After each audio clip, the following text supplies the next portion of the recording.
Jeg gad sgu godt at være lærer. I arbejder jo kun 16 timer om ugen. Ja, den holder vist ikke helt stik, den der. Det er jo løgn, det der. Nu skal du høre min dag. Vækkeuret ringer, kaffe oversætte hår. Jeg samler opgaverne sammen, som jeg rettede i går. Klokken slår, jeg stiger stød på vej til job endnu en dag. Jeg er nødt til at have styr på det, jeg skal i mine fag.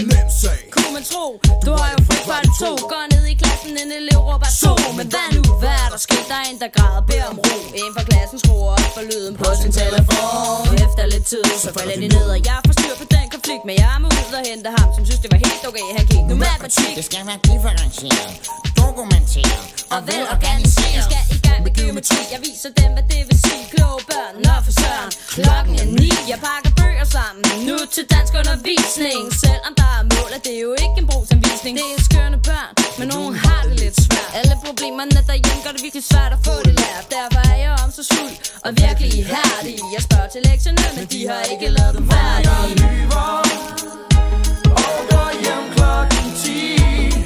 Ikke forberedt hjemme, og ikke mit job kan lige glemme alt om arbejdstiderne. Jeg indrømmer desværre, de er ikke den grund til, at jeg ville være lærer. Jeg sukker højt. Det var ikke lige min målsætning. Tænker ud af boksen og justerer i min planlægning. Væk med irritation, det er ikke kun mit ansvar. Så jeg poster det på Intra. En god undervisning, eleverne koncentreret, men en pige bliver trist lige inden frikvarteret. Hun får et knus, jeg siger det bedst, hun får det sagt. Hun smiler igen. Hey, husk du at gå over. Pausen starter roligt, noget problemer i sigte. Men den rolige atmosfære, den begynder at svigte. For en dreng har slået knæet. Et barn for højt i træet. En pige har ondt i foden. En bold der tyder med roden.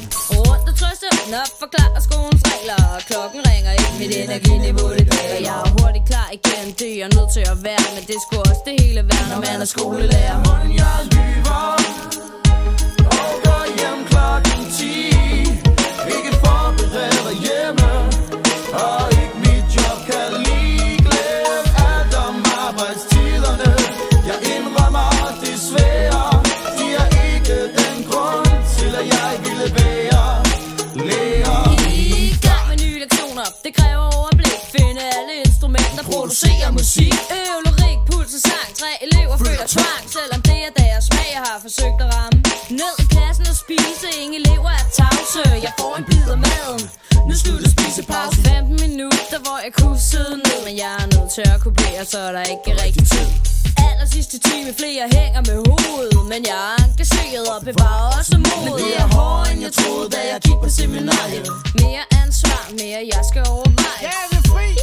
Og eleverne vil smutte med min dag på jobbet. Den er langt fra at slutte, for jeg har et timemøde. Så kan jeg gå hjem, men jeg forbereder stadig, når jeg ligger i min seng.